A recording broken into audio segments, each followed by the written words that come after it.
अस्सलामुअलैकुम प्यारे व्यूवर्स, उम्मीद करती हूँ आप ठीक होंगे। आज हम आपके लिए एक नई रेसिपी लेकर आए हैं। इस रेसिपी का नाम है क्रिस्पी एग पराठा। किस तरह बनाया जाता है?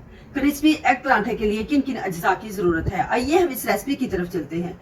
हमने 2 अदद एग लिए, हाफ टी स्पून हमने काली मिर्च का पाउडर लिया है, हाफ टी स्पून हमने दादर मिर्च रेड जो कि इसमें ऐड करनी है, हाफ टी स्पून हमने इसमें सब्ज धनिया की पत्तियां ऐड करनी है, हाफ टी स्पून हमने सब्ज गार्लिक इसमें ऐड करनी है, हाफ टी स्पून हमने इसमें ग्रीन चिली ऐड करनी है, हाफ टी स्पून हमने इसमें सॉल्ट ऐड करना है। आइए हम इस रेसिपी की तरफ चलते हैं। तो हमने फ्रोजन पराठे लिए हैं, आइए हम इस रेसिपी की तरफ चलते हैं। तो हमने बोल लिया है, इसमें अब हम एग ऐड करते हैं।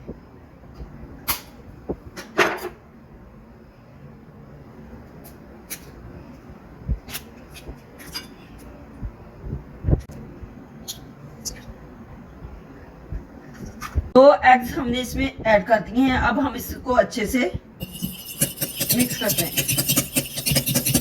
एग्स हमने अच्छे से मिक्स कर लिया है। अब हम इसमें ऐड करते हैं सॉल्ट, ग्रीन चिली, काली मिर्च का पाउडर, दादर मिर्च, सब्ज धनिया की पत्तियां, ग्रीन गार्लिक। इसको अच्छे से मिक्स कर देते हैं।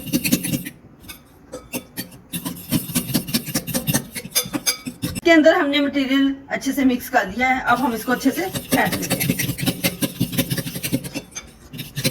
इस रेसिपी की तरफ चलते हैं। तेल हमारा अच्छे से गर्म हो चुका है। अब हम इसके अंदर फ्रोजन पराठा ऐड करते हैं ताकि एक साइड इसकी अच्छे से क्रिस्पी हो जाए।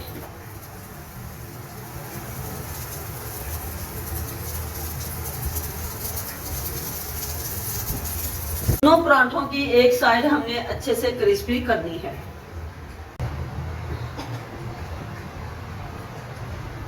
एक साइड नीचे से ब्राउन हो चुकी है। अब हम इसको निकाल लेते हैं। हमने इसको उल्टाना नहीं है।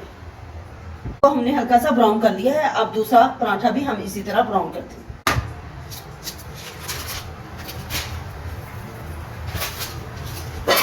एक साइड हल्की सी ब्राउन हो चुकी है। अब हम इसको निकाल लेते हैं। 2 टेबलस्पून हम इसमें ऑयल ऐड करते हैं।